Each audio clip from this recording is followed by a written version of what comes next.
Guys ఎలా ఉన్నారు? అందరూ బాగున్నారా? ఓకే. కారం సోషల్ ఫార్మసీ చాప్టర్ 5కి సంబంధించిన ఈ ఎక్స్ప్లెయినర్కి స్వాగతం. ఈరోజు మనం ఒక ఆసక్తికరమైన విషయాన్ని మాట్లాడుకోబోతున్నాం. అసలు ప్రజారోగ్య వ్యవస్థ అనే ఈ అతి పెద్ద యంత్రం ఎలా పనిచేస్తుంది, దాన్ని నడిపించే ఆ అదృశ్య చక్రాలు ఏమిటి అనే విషయాలను డీకోడ్ చేద్దాం. సరే, ఇక ఏమాత్రం ఆలస్యం చేయకుండా నేరుగా విషయంలోకి వెళ్ళిపోదాం. ఈ ఎక్స్ప్లెయినర్లో మనం చూడబోయే అంశాలు ఇవే. ముందుగా హెల్త్ కేర్ సిస్టమ్స్ అంటే ఏమిటో నిర్వచించుకుందాం.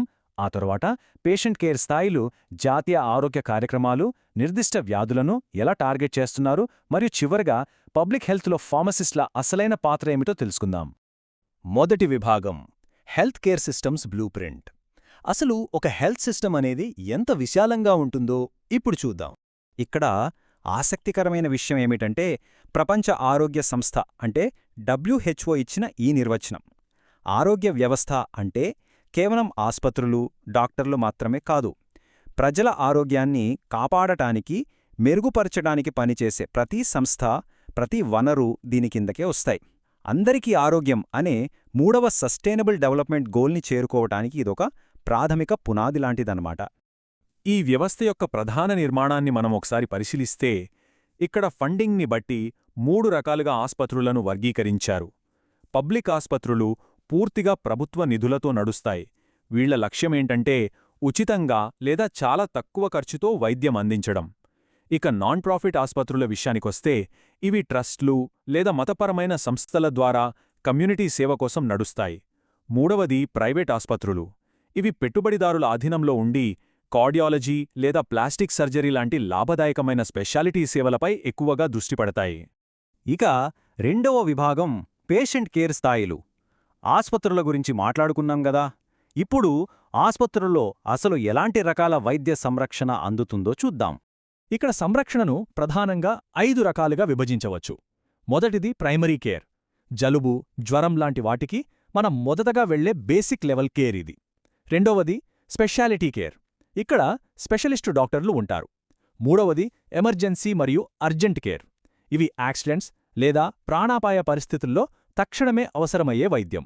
ఇక చివరిది మెంటల్ హెల్త్ కేర్. ఇది కేవలం శారీరక సమస్యలకే కాకుండా మానసిక, భావోద్వేగ సమస్యలకు సైకోథెరపీ లాంటివి అందించే విభాగం. ఇవన్నీ కలిస్తేనే ఒక కంప్లీట్ హెల్త్ కేర్ సిస్టమ్ తయారవుతుంది. మూడవ విభాగం జాతీయ ఆరోగ్య కార్యక్రమాలు. ఇది మన భారతదేశపు అసలైన హెల్త్ ఇంజిన్ అని చెప్పొచ్చు. స్వాతంత్ర్యం వచ్చినప్పటినుంచి మన కేంద్ర ప్రభుత్వం ప్రవేశపెట్టిన కార్యక్రమాలపై ఒక లుక్కేద్దాం. ఈ జాతీయ కార్యక్రమాల మెయిన్ టార్గెట్ ఏంటంటే, ఒక్కరిద్దరు ఆరోగ్యం కాదు, మొత్తం దేశ జనాభా ఆరోగ్యాన్ని మెరుగుపరచడం. అంటే అంటువ్యాధులను అరికట్టడం, పారిశుద్ధ్యాన్ని పెంచడం, పోషకాహార లోపం నిర్మూలించడం లాంటివన్నమాట. సోషల్ ఫార్మసీ చాప్టర్ 5లో చెప్పినట్లుగా దాదాపు 29 విభిన్న కార్యక్రమాలు అమల్లో ఉన్నాయి.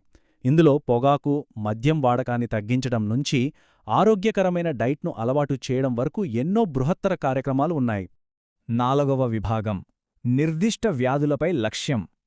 ఇందాక మనం మాట్లాడుకున్న పెద్ద పెద్ద పాలసీలు నిజ జీవితంలో ఒక వ్యాధిని ఎలా టార్గెట్ చేస్తాయో ఇప్పుడు చూద్దాం. ఇక్కడ ఈ 2 ప్రోగ్రామ్స్ని కంపేర్ చేస్తే ఒక క్లారిటీ వస్తుంది. ఒకవైపు నేషనల్ రేబీస్ కంట్రోల్ ప్రోగ్రామ్ కుక్కల లాంటి జంతువులు కరిచినప్పుడు వచ్చే ప్రాణాంతకమైన రేబీస్ను వ్యాక్సినేషన్ ద్వారా అడ్డుకోవాలని చూస్తుంది. అంటే ఇది తీవ్రమైన ఇన్ఫెక్షన్ను ఆపే ప్రయత్నం. మరోవైపు నేషనల్ ఓరల్ హెల్త్ ప్రోగ్రామ్, ఇది దంతవ్యాధులు రాకుండా ముందు జాగ్రత్త పడటం గురించి, అలాగే పబ్లిక్ ప్రైవేట్ పార్ట్నర్షిప్స్తో అందరికీ డెంటల్ కేర్ అందించడం గురించి ఫోకస్ చేస్తుంది. రెండూ వేర్వేరు అప్రోచెస్, కానీ రెండింటి లక్ష్యం ఒక్కటే.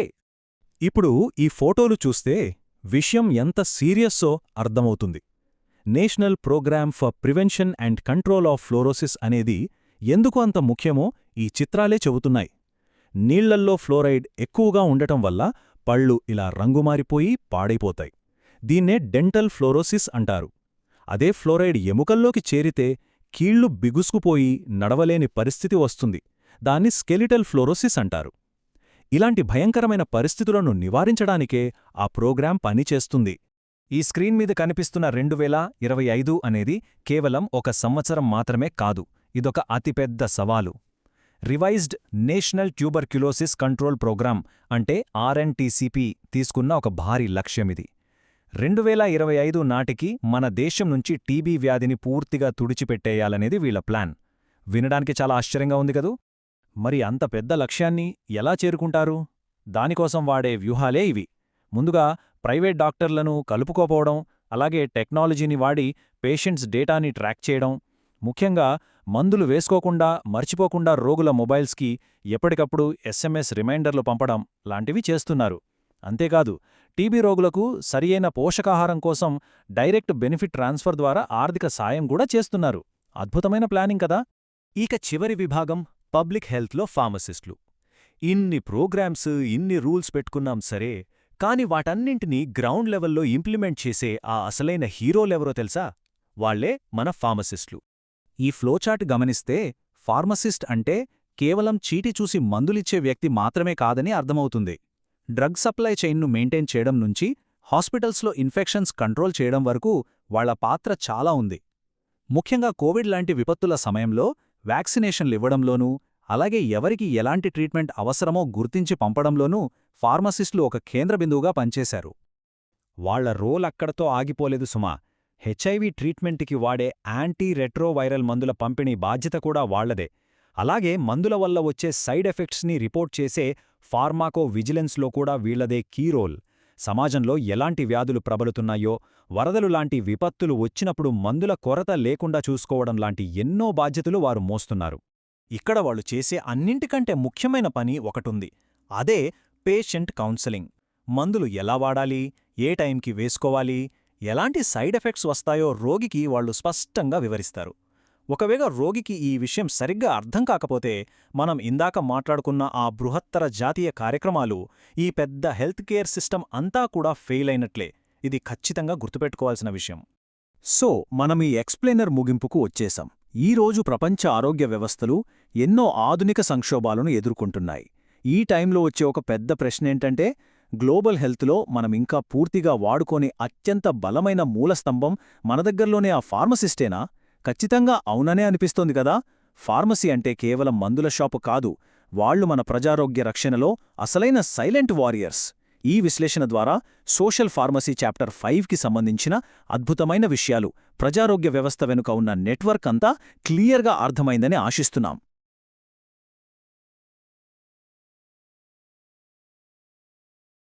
నమస్కారం. మనం రోజు చూసే వీధి చివరున్న మెడికల్ షాప్ అంటే కేవలం ఒక వ్యాపార కేంద్రం కాదని, ఒక దేశం మొత్తం ఆరోగ్యాన్ని కాపాడే ఒక పెద్ద రక్షణ కవచమని ఈ మూలాలను లోతుగా చదివితే కాని అర్థం కాలేదు నాకు. అవును. చాలా మందికి ఆ విషయం తెలీదు కదా. అంటే ఒక తలనొప్పి వస్తే ఒక టాబ్లెట్ కొనుక్కోవడమనే ఆ చిన్న లావాదేవీ వెనుక బేసిక్గా గ్లోబల్ హెల్త్ పాలసీలు, 100 కోట్ల బడ్జెట్లు, అలాగే చాలా సంక్లిష్టమైన సప్లై చైన్ నెట్వర్క్ దాగి ఉన్నాయి. ఖచ్చితంగా.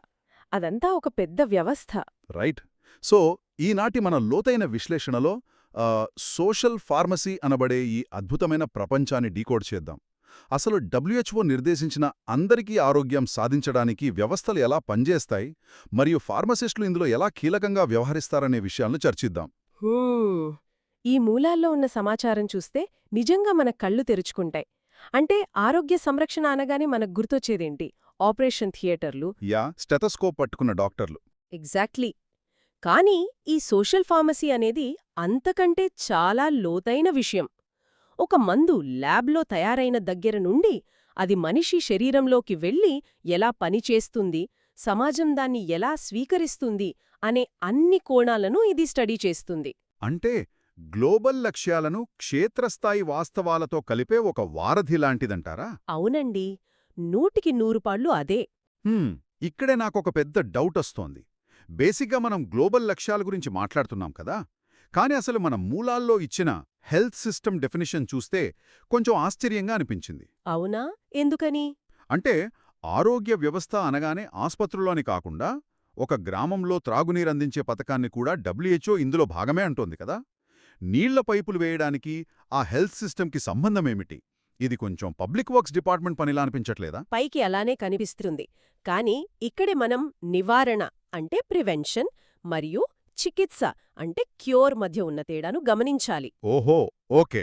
ఒక వ్యవస్థ కేవలం జబ్బు పడిన తర్వాత ట్రీట్మెంట్ చేయడానికి మాత్రమే పరిమితమైతే అది ఎప్పటికీ ఆరోగ్యం అనే గోల్ని రీచ్ కాలేదు. రైట్. ఎందుకంటే జబ్బు వచ్చాక చేసేది రియాక్టివ్ అవుతుంది. అవును.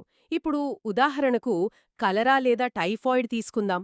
వందల మందికి ఈ జబ్బులు వచ్చాక ఆస్పత్రుల్లో బెడ్లు పెంచి మందులివ్వడం కంటే ముందే స్వచ్ఛమైన నీరిస్తే బెటర్ కదా. ఎగ్జాక్ట్లీ. అది ఆర్థికంగా, సామాజికంగా చాలా ఉత్తమమైన మార్గం.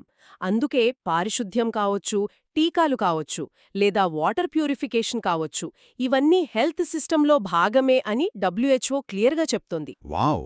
అంటే జబ్బులు రాకుండా ముందే అడ్డుకునే ఒక అదృశ్య గోడను నిర్మించడం అన్నమాట. అవును, సరిగ్గా చెప్పారు. సరే, ఇప్పుడు ఈ వ్యవస్థను ఆస్పత్రుల కోణంలో చూద్దాం.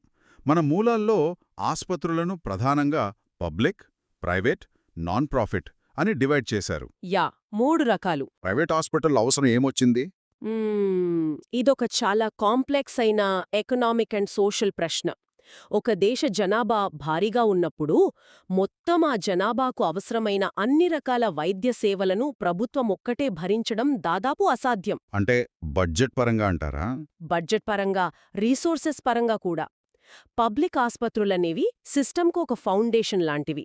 అవి ప్రాథమిక వైద్యం, అంటువ్యాధుల నియంత్రణ లాంటి బేసిక్ సేవలను అందరికీ ఉచితంగా ఇస్తాయి. రైట్. కానీ ఇప్పుడొక ఓపెన్ హార్ట్ సర్జరీ లేదా అత్యాధునిక రోబోటిక్ సర్జరీ లాంటి అత్యంత ఖరీదైన టెక్నాలజీ అవసరమైనప్పుడు ఖచ్చితంగా ప్రైవేట్ పెట్టుబడులు కావాలి. ఓహో, అంటే టెక్నాలజీని ముందుకు తీసుకువెళ్లడానికి ప్రైవేట్ రంగం కావాలన్నమాట. అవును. ప్రైవేట్ ఆస్పత్రులు లాభాపేక్షతో పనిచేసినా కూడా అవి వైద్య రంగంలో ఇన్నోవేషన్స్ని, మంచి ఇన్ఫ్రాస్ట్రక్చర్ని తీసుకొస్తాయి. అర్థమైంది. పబ్లిక్ వ్యవస్థ అనేది అందరికీ కనీస భద్రత ఇస్తే, ప్రైవేట్ వ్యవస్థ అనేది అడ్వాన్స్మెంట్స్ని డ్రైవ్ చేస్తుంది. ఎగ్జాక్ట్లీ. అయితే ఈ రెండింట్లోనూ రోగులకు అందించే లెవెల్స్ ఆఫ్ కేర్ ఉంటాయి కదా.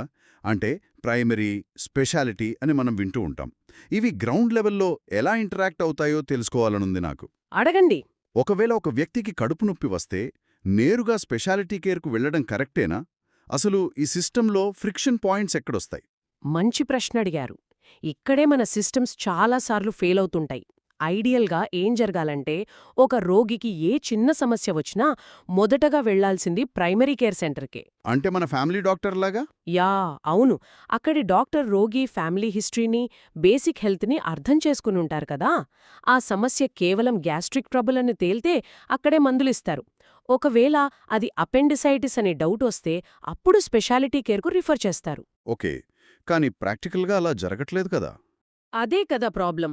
జనాలకు సరైన అవేర్నెస్ లేకపోవడం వల్ల చిన్న చిన్న జ్వరాలు, నొప్పులతో నేరుగా పెద్ద హాస్పిటల్స్లోని ఎమర్జెన్సీ వార్డులకు లేదా స్పెషలిస్ట్ల దగ్గరకు వెళ్ళిపోతున్నారు. దీనివల్ల పెద్ద హాస్పిటల్స్లో రద్దీ పెరిగిపోతోంది. ఖచ్చితంగా. అలా జరగడం వల్ల నిజంగా ఎమర్జెన్సీ ఉన్న గుండెపోటులాంటి పేషెంట్లకు టైంకి వైద్యం అందకుండా పోతోంది. చాలా వ్యాలిడ్ పాయింట్.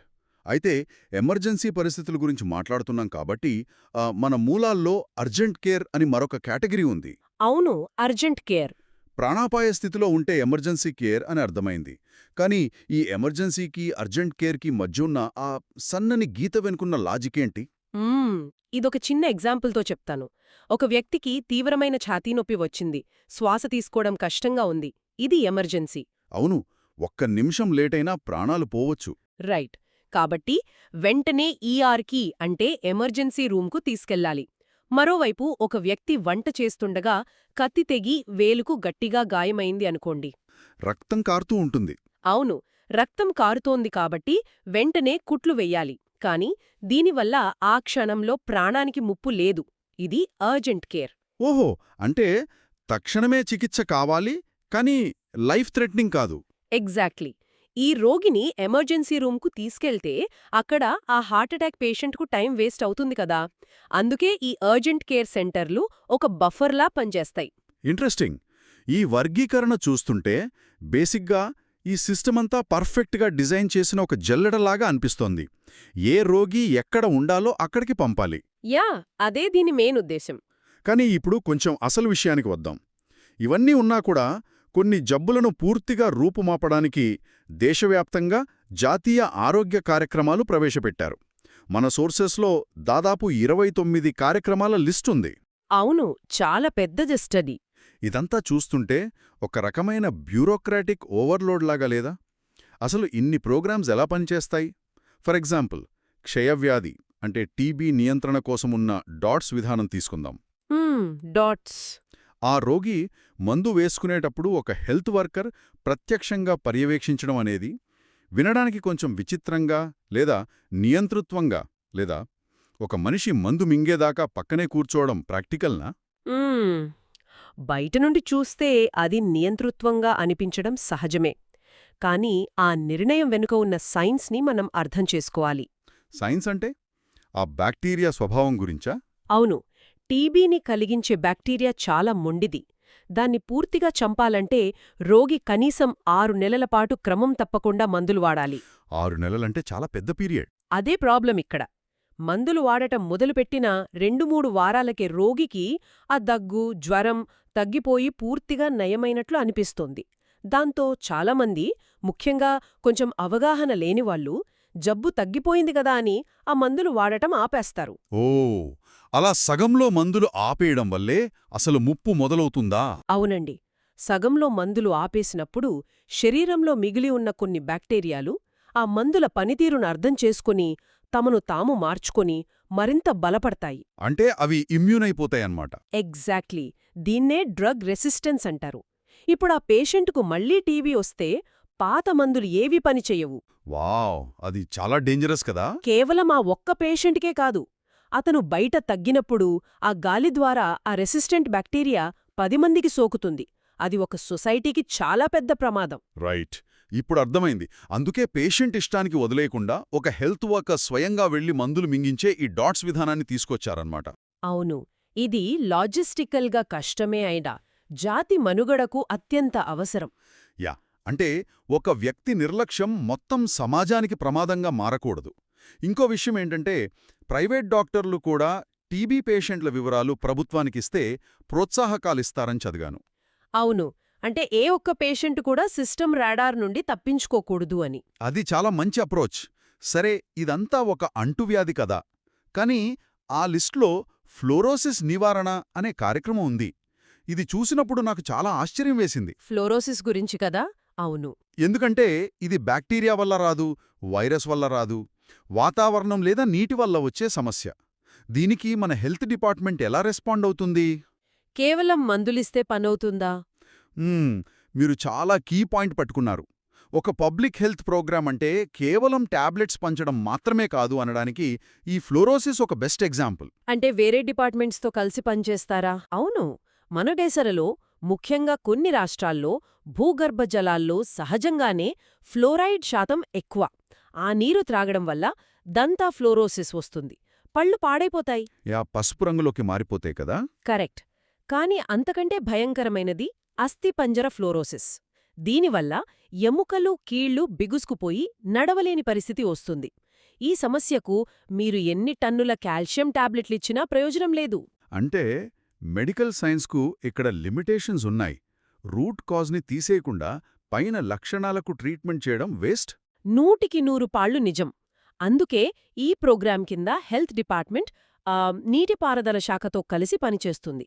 సురక్షితమైన నీరు అందించడానికి డీఫ్లోరిడేషన్ ప్లాంట్లను ఏర్పాటు చేయడం లాంటివి చేస్తారు. వావ్, అంటే ఆరోగ్య వ్యవస్థ ఒక ఇంజనీరింగ్ ప్రాజెక్టుగా మారిపోయిందన్నమాట. ఎగ్జాక్ట్లీ. ఒక హెల్త్ పాలసీ ఎంత బ్రాడ్గా ఆలోచించాలో ఇది మనకు చెప్తుంది. అద్భుతం. అలాగే ఈ వెక్టార్ బార్న్ డిసీజెస్ అంటే ఈ కీటకాల వల్ల వచ్చే వ్యాధుల గురించి కూడా ఒక ఇంట్రెస్టింగ్ పాయింట్ ఉంది మూలాల్లో. మలేరియా, కాలాజార్ లాంటి వాటి గురించా? అవును. డెంగ్యూ, మలేరియాకి దోమతెరలు వాడటం కామనే.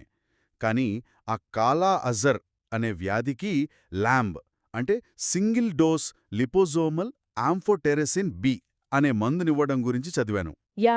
LAMB, ల్యాంప్ అంటారు దాన్ని. ఇందాక టీబీకేమో 6 నెలల మందులు వాడాలి అన్నారు. ఇక్కడేమో ఒకే ఒక డోస్ అంటున్నారు. ఈ సింగిల్ డోస్ వెనుక ఉన్న స్ట్రాటజీ ఏంటి? ఇక్కడే టెక్నాలజీ మరియు హ్యూమన్ సైకాలజీ కలుస్తాయి. కాలా అజర్ అనేది ఇసుక ఈగ అంటే శాండ్ ఫ్లై ద్వారా వ్యాపిస్తుంది.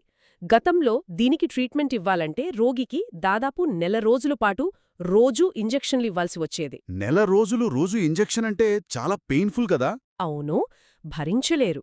ఇందాక మనం టీబీ విషయంలో మాట్లాడుకున్నట్లే ఆ నొప్పి భరించలేక పేషెంట్లు మధ్యలోనే ట్రీట్మెంట్ ఆపేసేవారు. ఈ కంప్లయన్స్ ఇష్యూని సాల్వ్ చేయడానికే రీసెర్చర్స్ ఈ సింగిల్ డోస్ను కనిపెట్టారు. ఓహో, అంటే ఒకే ఒక ఇంజెక్షన్తో మొత్తం పరాన్నజీవిని చంపియొచ్చా? ఎగ్జాక్ట్లీ. దీనివల్ల ఆ పేషెంట్ మళ్ళీ వస్తాడో రాడో అనే టెన్షన్ డాక్టర్కి లేదు, డ్రగ్ రెసిస్టెన్స్ వచ్చే ముప్పు అసలే లేదు. వావ్! అంటే పేషెంట్ బిహేవియర్ని బట్టి మందుల డోసేజ్ని మార్చడం నిజంగా గ్రేట్. అవును, మెడికల్ ఇన్నోవేషన్ పబ్లిక్ హెల్త్ని ఎంత ఈజీ చేస్తుందో ఇదొక బెస్ట్ ఉదాహరణ. యా, డెఫినెట్గా. అయితే వీటన్నింటికంటే నా మైండ్ను బ్లాక్ చేసిన ప్రోగ్రాం మరొకటుంది మన మూలాల్లో. ఏంటది? వాతావరణ మార్పుల గురించా? అవునండి, వాతావరణ మార్పులు మరియు మానవ ఆరోగ్యంపై జాతీయ కార్యక్రమం. బేసిక్గా గ్లోబల్ వార్మింగ్ అనేది పర్యావరణవేత్తల సమస్య అని మనం అనుకుంటాం. కానీ ఒక ఆరోగ్య శాఖ దీన్ని ఒక హెల్త్ ఇష్యూగా చూడటం చాలా విప్లవాత్మకం కదా. అవును, ఇది మన ఫ్యూచర్ జనరేషన్స్కి చాలా ముఖ్యమైన కార్యక్రమం. వాతావరణం మార్పులంటే కేవలం మంచు కరగడం కాదు, వ్యాధుల జియోగ్రాఫికల్ ఫుట్ప్రింట్ని మారుస్తున్నాయివి. అంటే వ్యాధులు వచ్చే ప్రదేశాలు మారుతున్నాయా? అవును. ఉదాహరణకు 10 ఏళ్ల క్రితం హిమాలయాల దగ్గర లేదా కొండ ప్రాంతాల్లో టెంపరేచర్స్ తక్కువగా ఉండేవి కాబట్టి అక్కడ మలేరియా దోమలు బతకలేకపోయేవి. కానీ ఇప్పుడేమైంది? వేడి పెరిగింది కాబట్టి అక్కడి కూడా వెళ్ళిపోయాయా? కరెక్ట్. ఆ ఎత్తైన ప్రాంతాల్లో కూడా దోమలు పెరుగుతున్నాయి. అలాగే సడన్గా వరదలు వచ్చినప్పుడు వాటర్ బోర్న్ డిసీజెస్ వస్తాయి కదా. రైట్. మరి ఈ ప్రోగ్రాం కింద హెల్త్ డిపార్ట్మెంట్ ఏం చేస్తుంది? వాళ్లు కేవలం జబ్బు వచ్చాక రియాక్ట్ అవ్వడం కాదు, మీటియరాలజికల్ డిపార్ట్మెంట్ ఇచ్చే డేటాని విశ్లేషించి రాబోయే నెలల్లో ఏ ప్రాంతంలో ఎండలు పెరుగుతాయి, అక్కడ ఎలాంటి జ్వరాలొస్తాయి అని ముందుగానే ప్రిడిక్ట్ చేస్తారు. వావ్! ముందే ప్రిడిక్ట్ చేసి మందులను సిద్ధం చేసుకుంటారా? అవును, మెడికల్ క్యాంపులు, మందులు అన్నీ సిద్ధం చేస్తారు. ఇది వింటుంటే నాకేదో సైన్స్ ఫిక్షన్ మూవీలాగా అనిపిస్తోంది. అంటే ఆరోగ్య శాఖ వాళ్ళు వాతావరణాన్ని బట్టి జబ్బులను అంచనా వేసే డేటా సైంటిస్టులలాగా మారుతున్నారన్నమాట. ఒక రకంగా అంతే. అయితే ఇక్కడ మనం ఒక రియాలిటీ మాట్లాడుకోవాలి. ఏసీ గదుల్లో కూర్చొని ఇలాంటి నేషనల్ ప్రోగ్రామ్స్ని పేపర్ మీద డిజైన్ చేయడం ఒక ఎత్తు. కానీ ఆ మందులు, ఆ టీకాలు గ్రౌండ్ లెవెల్లో ఉన్న ఒక సామాన్యుడికి సురక్షితంగా చేరడం అనేది ఇంకొక ఎత్తు. ఖచ్చితంగా. ఈ లక్షల కోట్ల రూపాయల వ్యవస్థ అంతా ఒక సన్నని దారం మీద ఆధారపడి ఉంటుంది. ఆ దారమే, ఆ తెర వెనుక హీరోలే మన ఫార్మసిస్టులు. 100% కరెక్ట్ అండి. ఫార్మసిస్ట్ అనగానే చాలామందికి ఎలా ఉంటుందంటే, ఒక తెల్లకోటు వేసుకొని డాక్టర్ రాసిన చీటీ చూసి మందులు తీసిచ్చే వ్యక్తి మాత్రమే గుర్తొస్తాడు. యా, అదే కదా బేసిక్ ఇంప్రెషన్. కానీ అది చాలా పాతకాలపు ఆలోచన. నేటి హెల్త్ కేర్ సిస్టంలో ఫార్మసిస్టు రోల్ అనేది మల్టీఫేసెటెడ్గా ఉంటుంది. ఈ పాయింట్ని ఇంకాస్త డీప్గా అర్థం చేసుకోవడానికి నాకు చిన్న పోలిక తట్టింది. మీరేమంటారు చెప్పండి. చెప్పండి. ఫార్మసిస్టులను మనం ఈ వైద్య వ్యవస్థకు ఎయిర్ ట్రాఫిక్ కంట్రోలర్లలాగా చూడొచ్చా? ఎయిర్ ట్రాఫిక్ కంట్రోలర్లా? ఎలా? అంటే ఆకాశంలో వేర్వేరు దిశల నుండి వస్తున్న ఫ్లైట్స్ ఒకదానికొకటి గుద్దుకోకుండా ఏటీసీ వాళ్ళు ఎలా చూస్తారో ఫార్మసిస్ట్ కూడా అదే చేస్తాడు గదా. ఒక రోగికి ఏ మందు వెళ్తోంది, ఆ మందులు ఒకదానికొకటి గుద్దుకోకుండా, అంటే డ్రగ్ ఇంట్రాక్షన్స్ లేకుండా ఎలా పనిచేస్తాయో చూసేది వీళ్లే గదా. ఈ పోలిక కరెక్టేనా? వావ్! మీ ఎయిర్ ట్రాఫిక్ కంట్రోలర్ పోలిక చాలా యాప్ట్గా సరిపోతుంది. ఇది ఎలా జరుగుతుందో నేనొక చిన్న ఉదాహరణతో చెప్తాను. చెప్పండి. ఒక పెద్దాయనకి గుండె సమస్య ఉండి కార్డియాలజిస్ట్ దగ్గర బ్లడ్ థిన్నర్స్ వాడుతున్నాడనుకోండి. అదే టైంలో ఆయనకు పంటి నొప్పి వస్తే డెంటిస్ట్ దగ్గరికి వెళ్తాడు. ఆ డెంటిస్ట్ పెయిన్ కిల్లర్ ఇస్తాడు. కరెక్ట్. ఈ 2 మందులు విడివిడిగా చూస్తే చాలా సేఫ్, 2 సురక్షితమైన విమానాలలాగా అన్నమాట. కానీ ఆ పేషెంట్ ఈ 2 ఒకేసారి వాడినప్పుడు ఆ పెయిన్ కిల్లర్ వెళ్ళి బ్లడ్ థిన్నర్ ఎఫెక్ట్ని పెంచేస్తుంది. Oh my God! అంటే బ్లీడింగ్ అయిపోయే ఛాన్స్ ఉందా? ఎగ్జాక్ట్లీ. ఇంటర్నల్ బ్లీడింగ్ జరిగి ప్రాణాలు కూడా పోవచ్చు. డాక్టర్లు వాళ్ల స్పెషాలిటీ వరకే చూస్తారు, కానీ రోగి ప్రిస్క్రిప్షన్ హిస్టరీ మొత్తాన్ని చూసి ఆ 2 మందుల మధ్య ఉన్న ఆ డేంజరస్ క్రాష్ను ముందే పసిగట్టి అడ్డుకునేది ఆ కౌంటర్ వెనుకున్న ఫార్మసిస్ట్ మాత్రమే. మైండ్ బ్లోవింగ్ అండి. అంటే ఫార్మసిస్ట్ ఫిల్టర్ లేకుండా ఈ సిస్టమ్ కంప్లీట్ అవ్వదు. ఇంకో విషయం ఏంటంటే, మన మూలాల్లో ఫార్మాకో విజిలెన్స్ అనే పదాన్ని ప్రస్తావించారు. Yeah, pharmacovigilance. విజిలెన్స్ అనగానే ఏదో నిఘా విభాగంలాగా అనిపిస్తుంది నాకు. ఒక మందును తయారు చేసేటప్పుడే కంపెనీలు అన్ని టెస్టులు చేస్తాయి కదా మనిషి మీద. మళ్ళీ మార్కెట్లోకి వచ్చాక ఈ విజిలెన్స్ ఎందుకు? ఇక్కడ ఫార్మసిస్ట్ ఏం చేస్తాడు? ఇదొక చాలా ఇంపార్టెంట్ ప్రాసెస్ అండి. ఒక కొత్త మందును మార్కెట్లోకి తెచ్చే ముందు వందల మంది మీద క్లినికల్ ట్రయల్స్ చేస్తారు. అది సురక్షితమని తేలాకే రిలీజ్ చేస్తారు కదా. అవును. కానీ ఆ మందును లక్షలాది మంది వాడటం మొదలుపెట్టినప్పుడు వేర్వేరు జన్యువులు, వేర్వేరు అలవాట్లున్న ప్రజల మీద అది ఊహించని సైడ్ ఎఫెక్ట్స్ చూపించొచ్చు. ఓహో, అంటే 10,000 మందిలో కనపడింది 1,00,000 మంది వాడినప్పుడు బయటపడొచ్చంటారా? ఖచ్చితంగా. దీన్నే పోస్ట్ మార్కెట్ సర్వేలెన్స్ అంటారు. ఎవరైనా పేషెంట్ ఫార్మసీకి వచ్చి ఈ బీపీ మందు వాడినప్పట్నుండి నాకు కళ్ళు తిరుగుతున్నాయి అని చెప్తే ఫార్మసిస్ట్ దాన్ని ఊరికే వదిలేయడు. దాన్ని డాక్యుమెంట్ చేస్తాడా? అవును. దాన్ని రికార్డ్ చేసి జాతీయ ఫార్మకోవిజిలెన్స్ కేంద్రానికి రిపోర్ట్ చేస్తాడు. ఇలా దేశవ్యాప్తంగా వస్తున్న డేటాని బట్టి ఏదైనా మందు వల్ల సీరియస్ ప్రాబ్లమ్స్ వస్తుంటే ప్రభుత్వం దాన్ని బ్యాన్ చేస్తుంది. వావ్! అంటే ఒక ఫార్మసిస్ట్ అలర్ట్గా ఉండటం వల్ల ఫ్యూచర్లో లక్షల మంది ప్రాణాలు సేవ్ అవుతాయి. యా, అదే ఫార్మకోవిజిలెన్స్ పవర్. ఇది వింటుంటే ఫార్మసిస్ట్ మీదున్న నా పాత అభిప్రాయాలు మొత్తం మారిపోతున్నాయి. అంతేకాకుండా విపత్తు నిర్వహణలో అంటే డిజాస్టర్ మేనేజ్మెంట్లో కూడా వీళ్ళు చాలా కీ రోల్ ప్లే చేస్తారని చదివాను. అవునండి. మామూలుగా వరదలు, తుఫాన్లొచ్చినప్పుడు రెస్క్యూ టీంలు వెళ్లి కాపాడటం మనం చూస్తాం. కానీ ఆ టైంలో ఫార్మసిస్ట్ తెర వెనుక ఏం చేస్తాడు? మీరూహించండి, ఒక నగరంలో భారీ వరదలొచ్చాయి. పవర్ లేదు, రోడ్లు బ్లాక్ అయ్యాయి. ఇలాంటి సమయంలో అత్యంత వేగంగా కుప్పకూలిపోయేది సప్లై చైన్. అవును, ట్రాన్స్పోర్ట్ ఆగిపోతుంది. కానీ ఆ టైంలో డయాబెటిస్ ఉన్నవారికి ఇన్సులిన్ అత్యవసరం కదా. ఆ ఇన్సులిన్ ఎప్పుడూ కోల్డ్ స్టోరేజ్లో ఉండాలి. కరెంటు లేకపోయినా మందులు పాడవకుండా చూడటం, ఎమర్జెన్సీ వ్యాక్సిన్లను బాధితులకు చేర్చడం, ఇదంతా ఒక నైట్మేర్ లాంటి లాజిస్టికల్ ఛాలెంజ్. మై గాడ్, ఇదంతా ఫార్మసిస్ట్లే చూసుకుంటారా? అవును. ఫార్మసిస్టులు తమ నెట్వర్క్ ద్వారా ఈ సప్లై చైన్ ఎక్కడా బ్రేక్ అవ్వకుండా చూసుకుంటారు. ఒక రకంగా వాళ్ళు అదృశ్య సైనికులనొచ్చు. గ్రేట్. అలాగే హెచ్ఐవి రోగులకు మందులు ఇవ్వడంలో, వాళ్లకు కౌన్సిలింగ్ చేయడంలో కూడా వీళ్ళు చాలా యాక్టివ్గా ఉంటారని మన సోర్సెస్ చెప్తున్నాయి. అవును. కమ్యూనిటీ హెల్త్ ఆఫీసర్స్ లాగా వాళ్ళు గైడ్ చేస్తారు. బ్యూటిఫుల్. ఈనాటి విశ్లేషణను మనం ఒకసారి క్రోడీకరిస్తే, ఆ ఆరోగ్యమనేది కేవలం డాక్టర్ దగ్గరికి వెళ్లడంతోనే అయిపోదు గదా. అస్సలు కాదు. ఒక వ్యక్తి ఆరోగ్యంగా ఉండాలంటే మంచినీటి దగ్గర నుండి నేషనల్ హెల్త్ ప్రోగ్రామ్స్, ఆస్పత్రి వ్యవస్థ మరియు ఆ మందులు ఎలా పనిచేస్తాయో చూసే ఫార్మసిస్ట్, ఇవన్నీ ఒక గొలుసుకట్టులా పనిచేస్తాయని మనం చాలా క్లియర్గా తెలుసుకున్నాము. అవునండి. ఈ భాగాలన్నీ సమన్వయంతో పనిచేస్తేనే WHO కలలు కంటున్న ఆ అందరికీ ఆరోగ్యమనేది సాధ్యమవుతుంది. నిజమే. సో ఈ అద్భుతమైన చర్చను ముగించే ముందు నేనొక థాట్నిక్కడ ఉంచాలనుకుంటున్నాను. ఈరోజు మన వాతావరణ మార్పుల హెల్త్ ప్రోగ్రాం గురించి, అలాగే ఫార్మసిస్ట్ల పాత్ర గురించి లోతుగా విశ్లేషించాం కదా. అవును, చాలా డీటెయిల్గా మాట్లాడుకున్నాం. ఒకవేళ రాబోయే 10-20 ఏళ్లలో ఈ రెండు అంశాలు కలిస్తే ఎలా ఉంటుంది? అంటే భవిష్యత్తులో మీ వీధి చివర ఉన్న ఫార్మసిస్ట్ కేవలం మందులిచ్చే వ్యక్తిగా కాకుండా ఆ స్థానిక వాతావరణ రిపోర్ట్స్ని విశ్లేషించి రాబోయే నెలలో ఏ కొత్త రకం జ్వరాలు వస్తాయో ముందే అంచనా వేసే ఒక ప్రిడిక్టివ్ అనలిస్ట్గా మారితే. వావ్, అది నిజంగా ఒక రెవల్యూషన్ అవుతుంది కదా. అంటే ఆర్టిఫిషియల్ ఇంటెలిజెన్స్, ఈ సోషల్ ఫార్మసీ రెండూ కలిస్తే జబ్బు రాకముందే మన ఫార్మసీలు మనల్ని హెచ్చరించే రక్షణ కేంద్రాలుగా మారే రోజు ఎంతో దూరంలో లేదు కదా. ఇది నిజంగా ఊహించడానికి చాలా ఆసక్తికరంగా ఉంది. మళ్ళీ మరొక అద్భుతమైన లోతైన విశ్లేషణతో త్వరలో కలుద్దాం. వింటున్నందుకు ధన్యవాదాలు. మన లోతైన విశ్లేషణను ముగిద్దాం. మరో ఆసక్తికరమైన టాపిక్తో మళ్ళీ కలుద్దాం.